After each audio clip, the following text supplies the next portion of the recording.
All right, thanks everybody for attending LAWCHA's Pandemic Book Talk series. Tonight, we have Alex Finley, she's at the University of Pittsburgh currently, and we're gonna discuss her book, An Intimate Economy, Enslaved Women, Work, and the Domestic Slave Trade. And I wanna just give people briefly an idea of how this works. We're gonna, after a brief introduction, we'll turn it over to Alex and she will discuss her book for approximately a half an hour.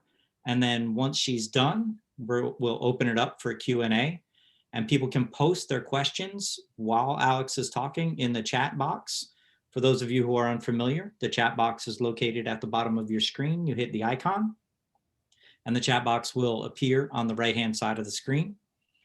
And you can post your questions in there, post them to everyone.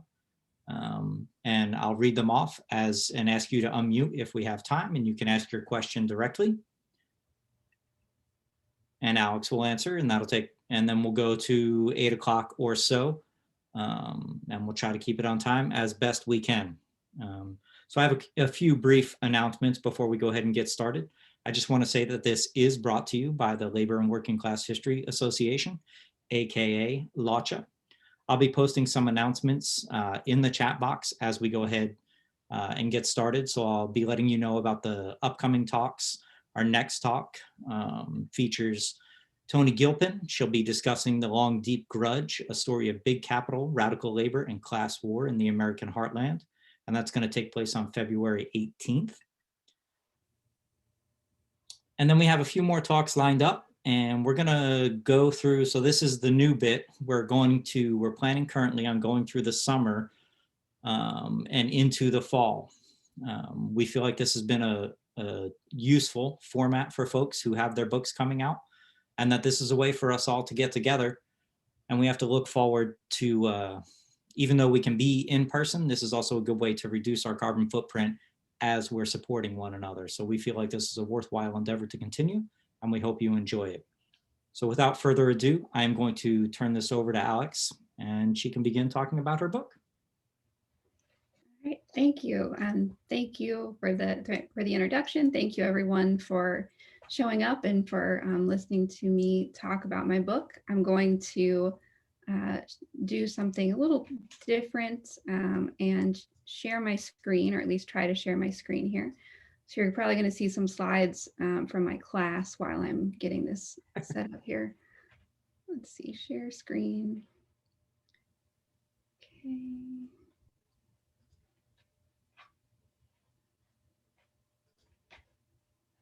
Okay, and oh, nope, that's wrong.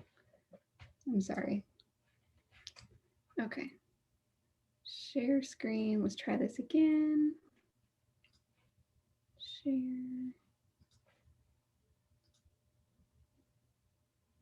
All right, is everyone seeing an appropriate title now? Okay, great, thank you. Sorry, thank you for your patience there. So like I said, thank you everyone so much for coming and for giving me a chance to talk about An Intimate Economy. And overall, you know, it explores the lives of women caught in the domestic slave trade. And I use 4 personal histories to illustrate the importance of women's socially reproductive labor, which I'll get into more later in the talk. But I wanted to start today with a story for several reasons. First, because it's a Zoom talk. And, you know, I think anything I can do to make it more interesting for you is something that I want to do. And second, I think it's important when we talk about the histories, particularly of enslaved individuals and of people who are often silenced in the archives, that we talk in as much detail and with as much nuance as possible.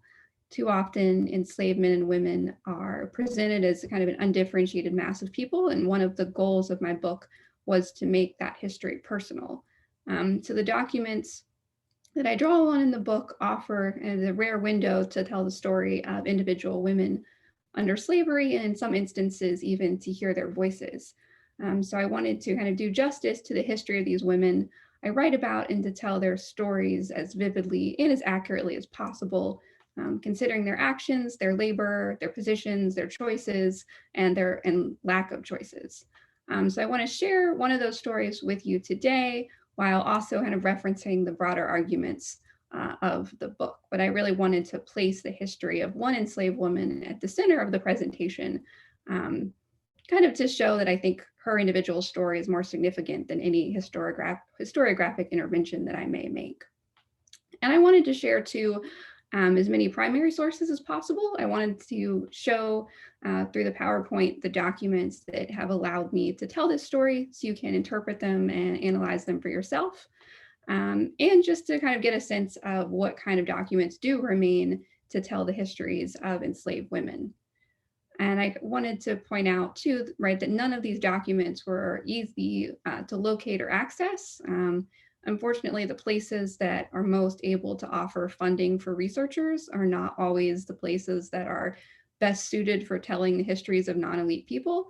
So in some ways, the funding structure of the archive, of what institutions get donations or funding and are thus able to offer fellowships and grants to researchers, sometimes reproduce some of the inequalities of the 19th century. So a lot of what you're seeing today comes from the New Orleans Public Library, which is a real treasure trove of resources. And I was lucky enough to get funding from my graduate institution to go there. But without that, I likely wouldn't have been able to find anything that I'm about to show you because the library itself doesn't receive a lot of funding and can't kind of give that out to researchers to come visit. So with all that being said, I'll kind of turn to the story at hand. So it was late 1887 when Mary Lumpkin received an unexpected knock on her door. A man who she didn't know stood outside, likely holding a stack of papers in his hand. Upon greeting him, she discovered that he came on behalf of the county court near where she lived in New Richmond, Ohio. It was unclear if the man, whose name was L.M. Dawson, knew anything of Mary's history or if he considered her Black or white or some other racial classification. We also don't know from the records what Mary made of this strange white man stopping by her home and asking many questions about a longtime friend of hers, who she learned from the clerk was now dead. Her friend's name was Lucy Cheatham, and she had recently died in New Orleans. Mary had known Lucy since before the Civil War, since they'd both lived in Richmond, Virginia, and then later when Lucy and Mary had both relocated to New Orleans, where they had lived together. In between these times when they were physically together, the two women had regularly exchanged letters to one another and to members of each other's family, sometimes sending gifts or small sums of money. So now there was a man who was claiming to be one of these family members who was suing Lucy's estate, claiming that he deserved the majority of her remaining assets as her only legitimate child. So the man that Mary was talking to, the clerk, wanted to question her as a witness in the court case over Lucy's estate, and he carried with him a commission from the Court of Orleans Parish. So Mary answered the questions that he asked her, but in doing so, she had to be careful. She knew too well that the prying eyes of white men in the legal system could bring about great harm. She had to protect Lucy's legacy, and she had to protect Lucy's children. So Mary told Dawson a particular story about her old friend's life. Lucy, Mary told him, had been born in Virginia and was living in Richmond when she met Mary. She was staying at Mr. Betts's place, and the two women visited one another and sewed together. Sometime shortly after, Lucy moved to New Orleans, where she quickly married a man named John Hagen. Mary told Dawson that she had received a letter from Lucy stating that she had married, and that was how she knew that her friends had married Hagen. They had 4 children together, two of whom survived to adulthood, 1 son and 1 daughter. She had never been married before or after, and she had no other children. After Hagen died and after the Civil War, Mary left Richmond and went to New Orleans to stay for a while with Lucy, where Lucy made a living renting out furnished rooms. Mary denied that the man suing the estate was in fact Lucy's legitimate son. So that's kind of the official story that survives in the record of what Mary told the courts about her friend's death and her friend's family. But buried behind this neat narrative of Mary's was an all too common tale of an enslaved woman forced into concubinage by a slave trader, likely in the context of the so-called fancy trade or the sale of young enslaved women for sex. When Mary said that Lucy was staying at Mr. Betts's, she kept from Dawson, the clerk, the fact that Mr. Betts was actually William H. Betts, a slave trader, and that Lucy was not staying with him, but was jailed by him in his Richmond slave jail. Mary never revealed to the clerk that Lucy or her children had ever been enslaved. Nowhere in the court record did anyone ever refer to the family's past in slavery or to Lucy's racial identity. Mary was certainly not going to reveal such sensitive information, as she too had a past in slavery and concubinage. So how had Mary and Lucy come into contact? Through some means, Lucy and Mary, like so many enslaved women, became friends through the task of sewing, whether for Mary's family or for the other enslaved people in the jail. Mary was not in jail with Lucy, but she lived not far from William H. Betts' slave jail at Lumpkin's slave jail, an illustration of which you see here. Slave jails were privately owned jails where slave traders imprisoned enslaved people before sale and sometimes punished enslaved people for a fee. So Mary and her family lived in the same complex as one of these jails, which was known among the enslaved people of Richmond as the Devil's Half Acre. And the father of Mary's children was a different Richmond slave trader named Robert Lumpkin. So Betts, Lumpkin, and men like them were professional slave traders, men who made their living through the purchase and sale of enslaved men, women, and children. And far from social outcasts, these men advertised widely, they had business connections with local elites, received large loans from banks, and occasionally even served in political office. Another slave trader who they did business with was John Hagen, a wealthy partner in a tri-state firm based in South Carolina, Louisiana, and Virginia, who purchased Lucy Cheatham from William H. Betts. So this was why she had ended up in New Orleans, not because she had simply chosen to travel there, as Mary had implied to the clerk of court, but because she had been sold there. This is an image, a drawing from 1862 of what one such slave jail may have looked like, and an actual image of one from the same time period.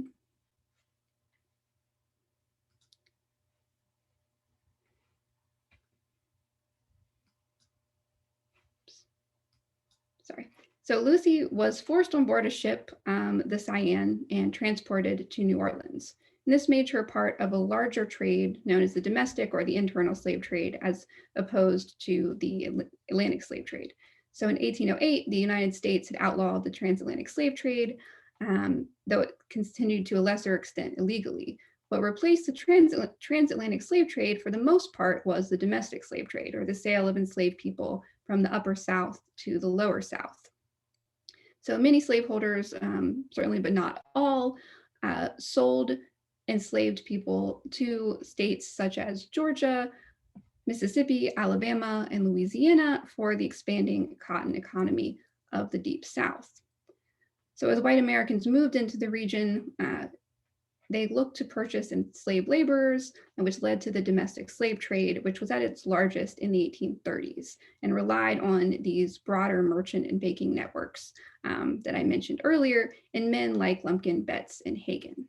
You can kind of see the extent of their advertising and their professionalization in these images from the Richmond Inquirer.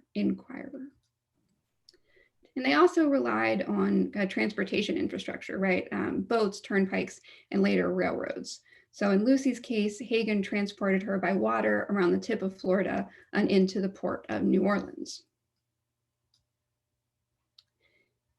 Because the transatlantic slave trade had been outlawed, American ports required manifests such as the one you see here to be carried by each slave trading vessel. So it's only due to the creation of such records that we can track Lucy's transport. And they were also often used in insurance cases. You can see here the reference to Lucy and Cheatham. And her physical description in the manifest, she's young, she's listed as mulatto, made her susceptible to the fancy trade. So traders identified so-called fancies and considered them good investments as they sold them for very high prices. You can see in this account book from another Richmond slave trader who knew Lumpkin and Hagen and Betts, named Silas Omahandra, where he had designated 4 women, Maria Johnson, Fanny, Columbia, and Mariah as fancies in his account book. So all these women were valued as highly, if not more, than the other enslaved people he listed. So during a public auction of enslaved people, traders might use specific language or material markers to clue buyers into the fact that this was a woman being sold for sex, or they might be more direct in how they described an individual in an auction. In Lucy's case, Hagen decided not to auction her off in his auction rooms, but decided to keep her for himself. So Lucy ended up at Hagen's slave trading compound on Esplanade Street, marked here on the map within the red section to the right. And the squares indicate where the slave trade was concentrated in the city. And New Orleans was the largest slave market in the country at the time. So this was what Mary meant when she said that Lucy wrote to her saying that she was married.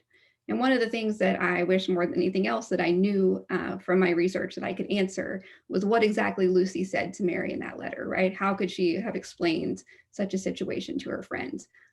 But whatever she said, Mary likely would have understood quite well because she was in the same position.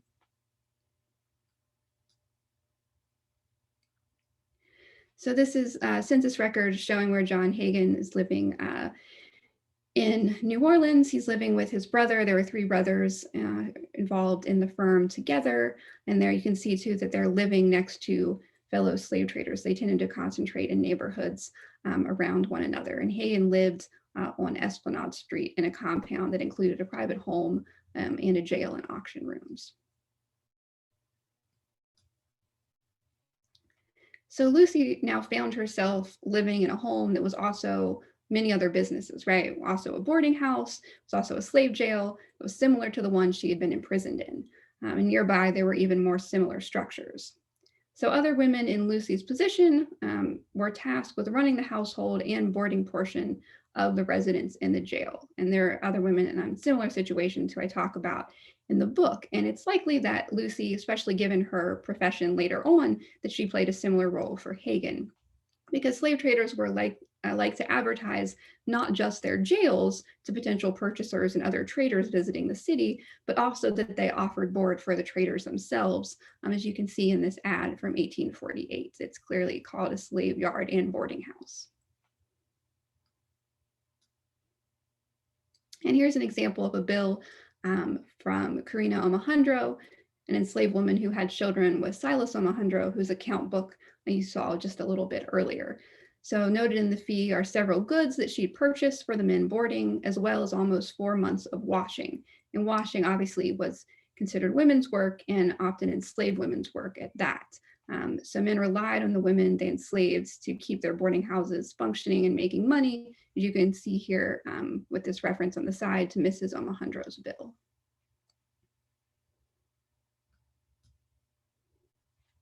They also turned to women's labor in the jails. So traders generally tried to improve the appearance of enslaved people before sale.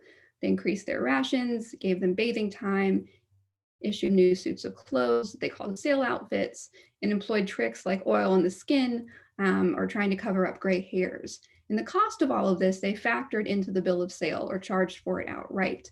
So here's an example of a receipt from one such bill from Robert Lumpkin, who was the father of Mary Lumpkin's children. So these primary sources and this example of Cheatham's role in Hagen's household speaks to my broader argument about the many forms of women's labor: reproductive, socially reproductive, sexual, emotional. And while I use the antebellum slave trade and these 4 case studies as a lens through which to view these forms of labor, my argument is for the overall importance of this type of work. So reproductive labor forms the foundation of all other types of work and wealth. And without it, there are no workers, people aren't prepared for work each day, society can't function on a daily basis. But because this work has historically been performed by women, and especially by women of color, because it's often not always performed outside of the market economy, people then and often people today tend to disregard its importance and overlook its importance to economic markets. So in the book, I use the histories of women like Lucy Cheatham to illustrate in personal and specific ways the importance of this kind of work. While it exists across societies and it's visible in many forms, I wanted to focus on its function in the antebellum slave trade, because in the trade in human beings, we can see in really stark, crude, and horrifying ways the values that societies put on reproductive labor in all its forms. So the women I write about created profit for slave traders through further caring for people sold as commodities. They sewed clothes, they nursed, they birthed babies, prepared food, laundered linens, ran boarding houses, and so on and so forth. And without them, the slave trade wouldn't have functioned as it did. And from there, we can connect these women's labor and the value that they and other enslaved people created from the antebellum South across the globe through cotton commodity chains and credit. Three of the four women I focus on in the book were, like Cheatham, the enslaved concubines of the men who held them in slavery. And this is a significant part of my argument because I focus in one chapter on the fancy trade, but it's also important because I wanted to pull together the links in ideology and action between domestic work, intimate space, and sexual violence. I also want to briefly discuss the types of work that women such as Cheatham performed and the very real role that it played in slave traders' businesses. So what did it mean to run a boarding house or prepare a sale outfit? In a jail compound like Hagen's, there were generally two sections. One that was a jail for enslaved people awaiting sale, and one that was the slave traders' residence and boarding house. So in the jail, enslaved men and women received the types of preparation for sale that I mentioned earlier. While men undertook some of this work, particularly for other enslaved men, slave traders often had enslaved male assistants for this. Much of the other work fell to women, particularly when it came to laundering, food preparation, and sewing. So to focus in a little bit more on the sewing, slave traders usually gave enslaved people sale outfits, or two generic-looking suits of clothing to wear during an auction or a private sale. And these outfits looked very similar to one another. They were cheaply made out of coarse but clean material, and the outfit was so ubiquitous that in court cases over debts in terms of sale, slave traders refer to the material in terms such as, quote, such as is usually used in sale. So these outfits serve many purposes. They mark the individual wearing them as for sale, as a commodity. They attempted to erase individual identity on the auction block, and they allowed the trader and potential purchaser to project their own fantasies onto the individual enslaved person. They were factored into the cost of jailing and commission, part of a standard business practice of traders and their agents. So they could also be modified to attest to particular advertised attributes. So like I mentioned earlier, briefly, a woman being sold as a fancy girl, for instance, would often have on accessories or outfits made of richer fabric to signify that she was supposed to perform a different type of labor than an agricultural laborer. And the production of these outfits could take place in a number of ways. Some were likely constructed by hand from purchased fabric, such as the quote unquote Negro cloth produced specifically for the Southern market in Northern factories, but others, especially men's clothing, may have been purchased ready-made. But ready-made is a bit of a misleading term, as even ready-made items required modification and finishing to fit a particular individual's body. And so in each of these scenarios, right, the clothes required some further stitching to actually be worn. And it was women that performed this work, whether it's the work of finishing or whether it's the work of cutting and stitching both. So slave traders turned to a variety of women to perform this work. Their wives, daughters, nieces, sisters, mothers, enslaved women, the enslaved women who were also the mothers of their children, like Lucy Cheatham, and sometimes women waiting for sale in their jails. So in some cases, enslaved women were put to work sewing towards their own commoditization, forced to make their own sale outfits while they waited in jail. So a contemporary description of one major trading firm of Franklin and Armfield's jail in Alexandria, for instance, mentioned a specific section of the jail set apart for clothing production.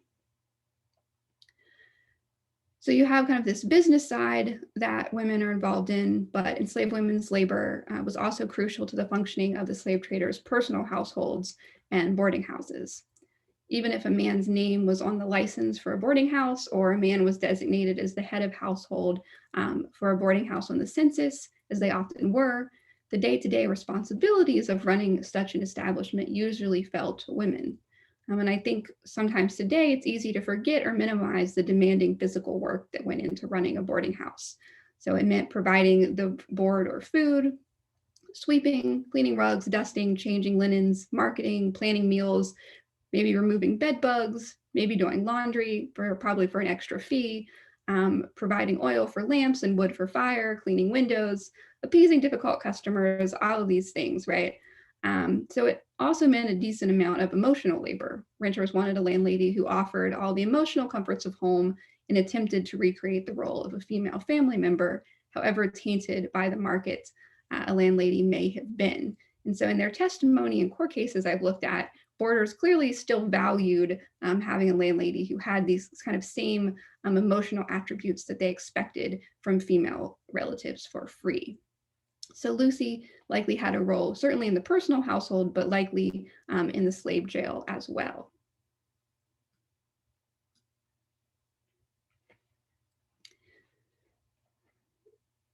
So Cheatham provided these many forms of labor for Hagen, and she also bore him 4 children and raised those children in their household, which she did until his death in 1856. Now, before his death, Hagen had specified in his will that Lucy, their daughter, and any future children should be free. So note here where I've underlined that he specifically refers to his daughter as Dolly here. In an earlier draft of the will, Hagen had claimed that he freed Cheatham because she had cared for him during an illness. And this is very telling. Enslavers often cloak the nature of their ties to women such as Cheatham in the language of domesticity and care work, eliding sexual violence with references to nursing, as Hagen did in his first will. In the later draft that you see here, he said that she provided a sufficient sum to purchase herself. And laws surrounding emancipation in Louisiana were constantly changing, and this likely is why he changed the wording in his will. Just 1 year later, the state legislature outlawed emancipation altogether. So besides their freedom, the will also stipulated that Lucy and the children received the house on Esplanade, some furniture, and $10,000, which was not an inconsequential amount, but it was much less than he left his white relatives. And he died a very wealthy man with only a sliver of the fortune going to Cheatham and their children together. But Lucy and her 2 surviving children carried on. She took on the skills she had used in Hagen's boarding house and jail and employed them for her own benefit, housing the various merchants and businessmen who frequented the city. So you can see here in 1860, she still had a pretty good sum of money on personal property and real estate. And you'll also note that if you look at the residents of the house, there's no Dolly. There's 4 boarders, Lucy, her son William, and a Frederica. So Frederica was Dolly with her new, or perhaps her original but secret name.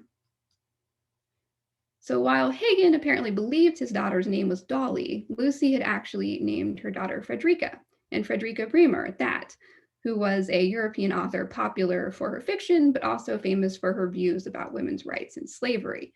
And she'd even toured New Orleans a little bit before the time of Hagen's birth, writing scathingly of the city's slave jail. So in this one small discrepancy between what John Hagen thought his daughter's name was and what Lucy Cheatham thought her name was, I think we can see a glimpse of Lucy's personality, her resistance to slavery, and her assertion of her own identity and humanity. So Cheatham continued to assert this personal identity and follow her own dreams when in 1860, she tore down the slave jail on Esplanade. She took her money, and she also borrowed quite a bit, which would come back to haunt her, to build a new home, which was literally made from the ruins of her old life. And this structure still stands, shown here in some modern variants of its original condition. And she used some of the bricks and some of the materials from the torn down slave jail to rebuild a home for herself and her children. But unfortunately for Lucy, the start of the Civil War and all the money that she borrowed meant financial disaster by 1863. And so her bankruptcy records are another reason that I can tell her story today. But despite all of this, Lucy survived the Civil War and bankruptcy and started over a second time, going back into business, renting out furnished rooms. She spent a significant amount of her remaining money on Frederica's education, paying for her to attend a private girls' school in New York, where her peers likely thought she was white. Lucy remade much of her fortune and actually died a fairly wealthy woman, which may explain why someone pretended to be her true heir in court. So Lucy died in the 1880s at the house of one of her friends, someone who she had known like Mary Lumpkin for several decades and who had lived with her for a while in New Orleans. And she's buried in Cypress Grove Cemetery just outside the city. So it was the testimony of Lucy's friends, Mary Lumpkin, as well as others, like the home of the woman, or the woman whose home she died at. And many of these women were had been enslaved women as well. It was this testimony that guaranteed her children would inherit her estate. They all faithfully recounted the details of Lucy's life, or at least those they wanted the courts to know, to people in Ohio, Virginia, and Louisiana. And not a single one ever mentioned that Lucy Cheatham had been enslaved. So I think what this story can tell us, I think it can tell us a lot of things. I think it's incredibly valuable in and of itself, but it also points to broader pieces of the history of slavery in the United States. I think it highlights the importance of women's reproductive and socially reproductive labor, not only, but especially within antebellum slavery. It points to the commodification of enslaved women's bodies and sexuality. There were many ways that white people imagined they could make money off of women of African descent, and there were many forms of labor that went into those imaginings. And it all illustrates that the most violent and devastating aspects of slavery could be the most personal. These were not intermittent explosions of extreme violence, but intimate, daily, repeated assaults of women's most intimate lives, her body, her home, her children. I think that Lucy's friendship with Mary is also a testament to the power of female friendship as a tool of resistance against slavery. Such instances are incredibly difficult to document clearly, and the testimony of Mary Lumpkin, I think, is really extraordinary in what it shows. Though the evidence may not always be so clear, I'm willing to bet that Lucy and Mary were not the only women to sustain themselves through such a friendship, which kind of relates to my broadest point for my talk today, which is that the archives were not made with women like Lucy and Mary in mind, but nonetheless, there are instances where kind of unbidden and unwanted, their voices emerge and survive nonetheless. So that is all I have for you. Thank you. I will stop screen sharing now.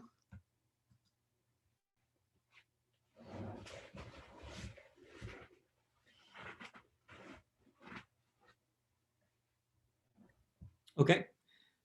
We can all use your, if you would like, you can use, as some of you already have, your little emojis to give Alex a hand, and we're going to go ahead and move on to the question and answer. We'll probably run this for about a half hour-ish, so we're going to go a little bit over time. So the first question is from Thurman Wenzel, and Thurman, you can go ahead and unmute yourself and ask your question. Yes, hi.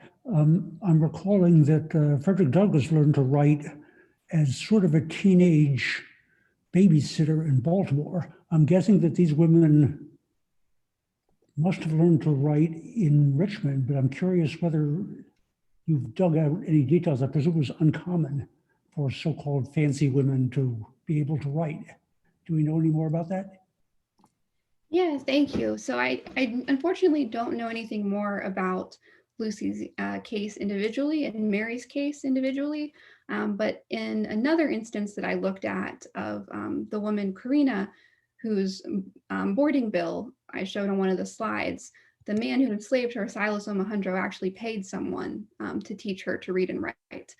And so there are entries in his account book that say to tutor for Karina, and she at this point had several children. She was an adult, but she learned to read and write to the degree that she later participated in court cases and was able to sign her name and kind of participate legally. So I wouldn't be surprised if, maybe if not Robert Lumpkin himself maybe taught Mary. I know he was involved with some of the churches in Richmond that had particular classes for enslaved people or Bible studies for enslaved people. So that's kind of the best that I can guess, but I don't have a specific example. Thanks. Thank you. Okay, we're waiting on our next round of, okay, here we go. Christopher Thal, will you go ahead and unmute yourself and ask your question? All right. I'm curious about the ways in which these young women learn their skills. It seems to me, I was struck with the idea that they were taking what you described as sort of prefabricated men's clothes and fixing them up somewhat. And I was thinking tailoring is something that's more common a skill than some other skills we could name, but it takes some doing to learn to do that. I certainly wouldn't want to try it.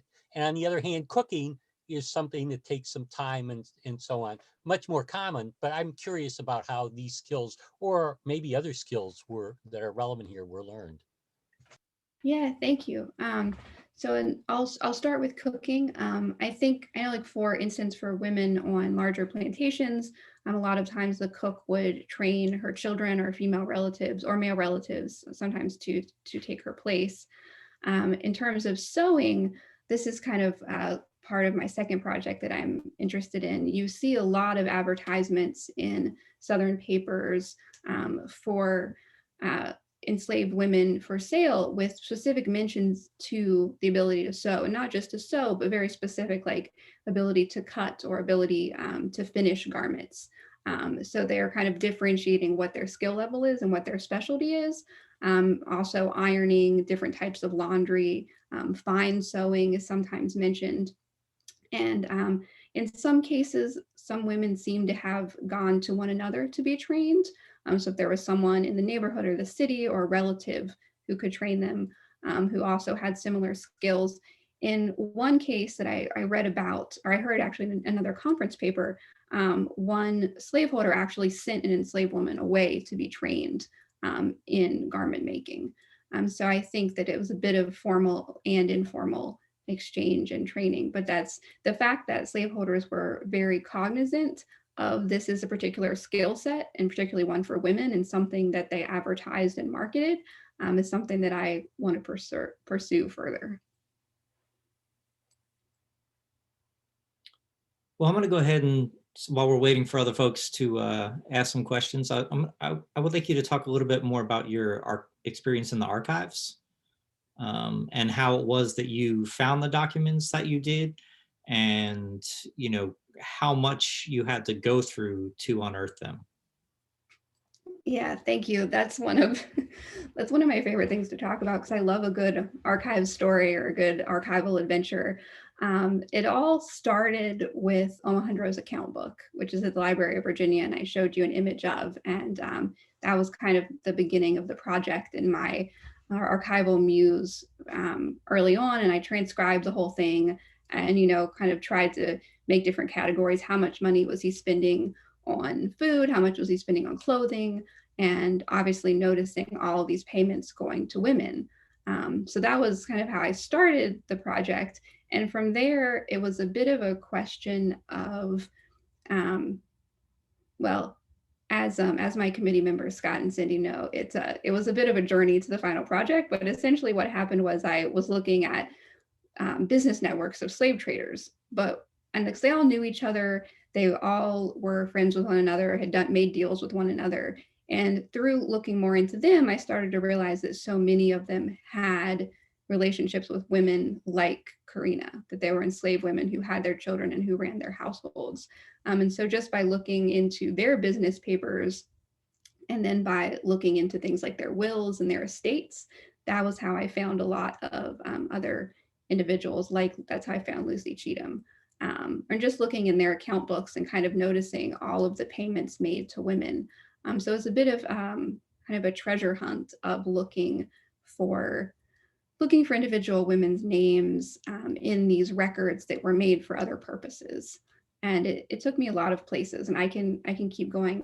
I could keep going for a long time, but I'll stop now.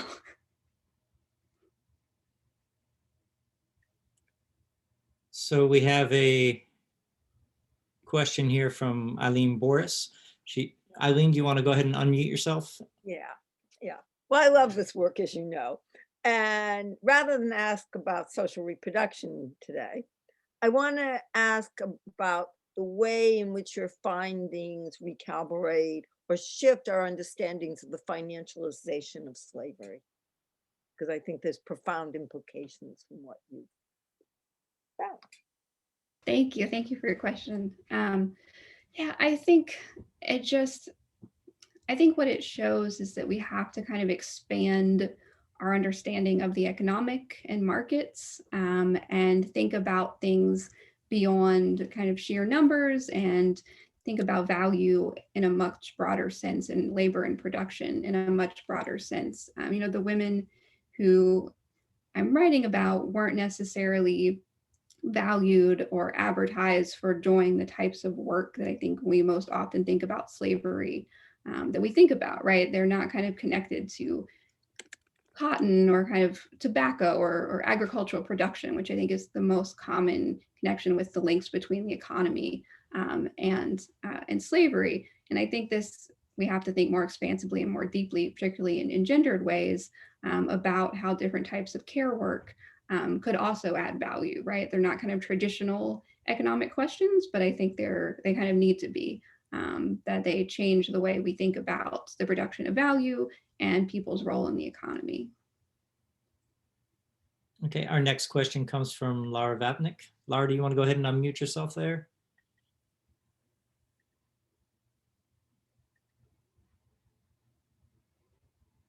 Hi.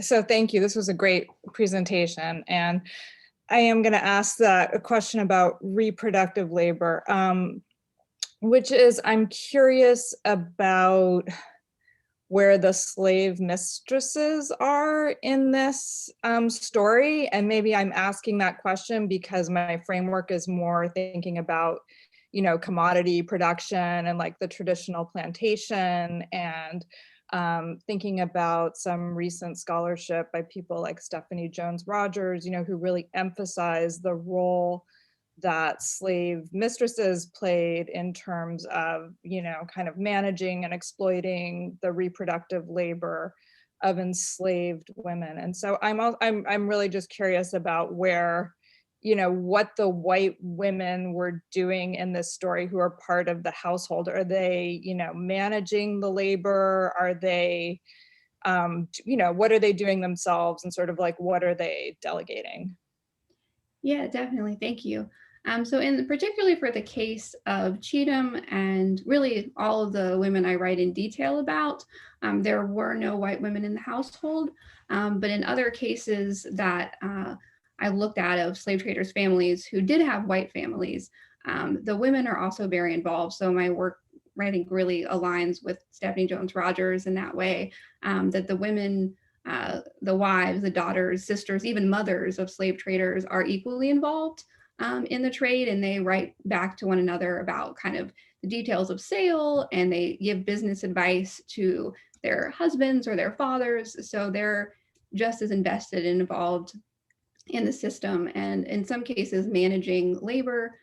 So there are some examples I have of daughters of slave traders who are kind of commanding the enslaved women on the plantation to sew sale outfits for the slave trader who's currently away, and writing about, but she writes it as though she's the one doing the labor, but then it becomes clear later on in the letter that she's actually just telling the enslaved women to sew these particular dresses. In other cases, there are wives and other female relatives who are doing the work themselves, who are sewing, who are also sewing sale dresses. So yeah, they're certainly involved in the production and the management both. Okay, our next question comes from Cindy Hamovich. Cindy? Hey, Alex, thanks so much for your talk. That was really fascinating. I want to ask you again a question that I think I asked you early on in the dissertation process, and that's how the project has changed your understanding of the slave traders themselves, and how were they understood in the society?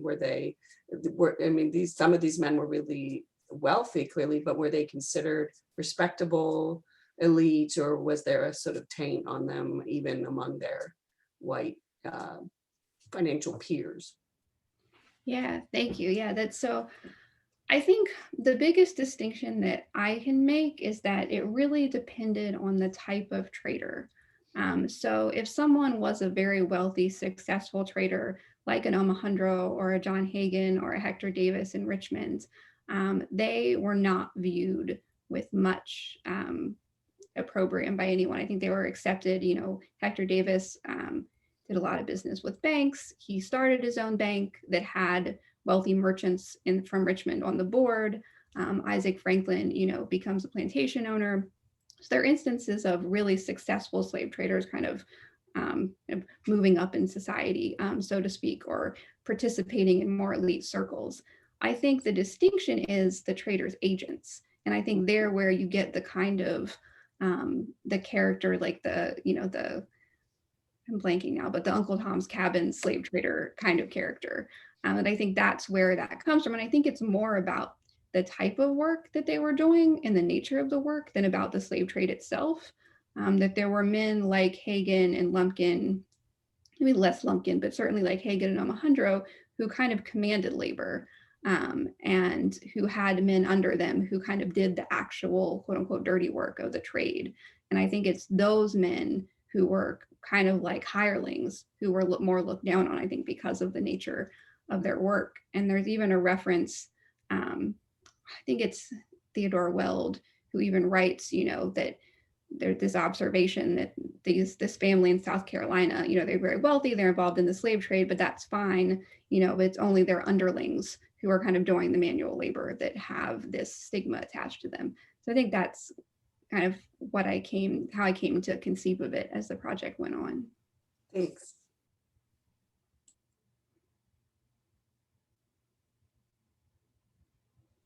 Sorry, I forgot to unmute myself.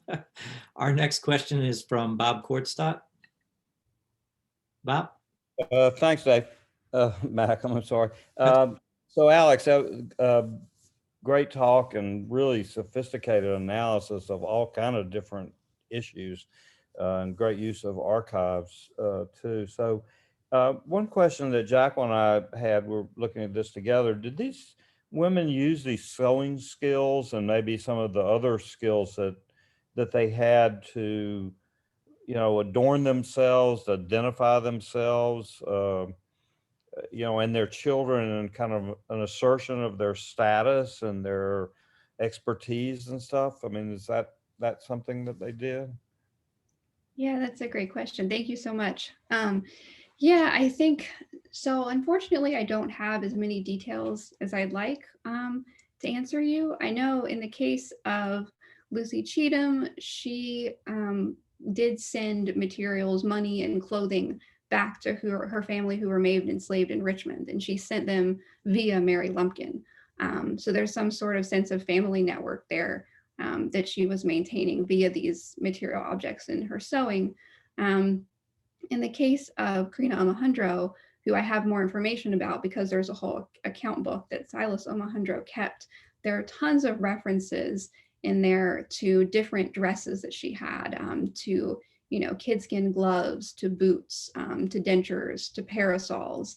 And one of the things I tried to think about a lot was kind of what that would mean to her, right? Like, what did it mean for an enslaved woman who was enslaved by a slave trader to be walking around Richmond in these very expensive dresses that she very regularly got, and then to go and do marketing and, you know, were places where she had book credit in Omahandra's name, kind of what might that have meant to her to have those material goods and to kind of assert her identity in that way. And I can't say for sure, but I think that it's I think it's an interesting just thing to think about, right? Like what that may have meant for her and what people may have thought when they saw her dressed as she was.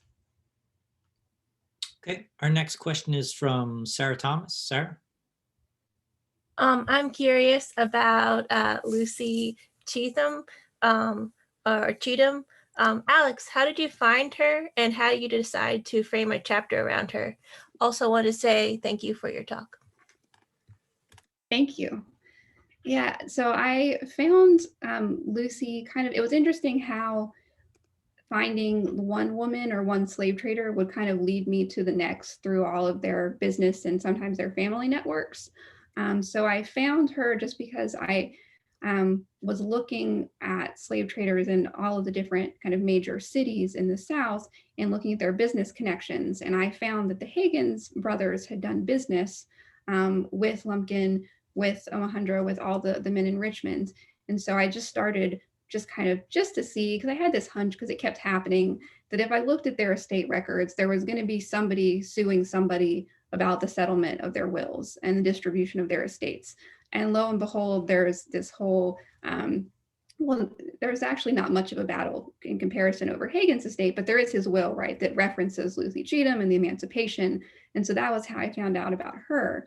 And then just kind of by accident, while I was doing all the research I could on her, I found her her estate records, which is not quite as common, right? Like it was more common to find the estate records of the men than for the women to have estates, but she did have one. And I'm like scanning through and I'm reading and it's fascinating. And I'm like, who is this guy who's suing this state? Is he really her son? How does this fit in? And then I see Mary Lumpkin. And I've already done all this research on Omahandra and the Lumpkin family. And I was actually sitting at the grad lounge at William and Mary doing this. And I just remember being like, oh my gosh, is that Mary Lumpkin? Like in this same estate case that is like, you know, on this other woman that I'm studying for a different chapter. So once I found that and realized how much was in those cases, I realized I just had to pursue it further and kind of frame one of the chapters around her, because those estate records did provide so much detail that I couldn't always find in other instances.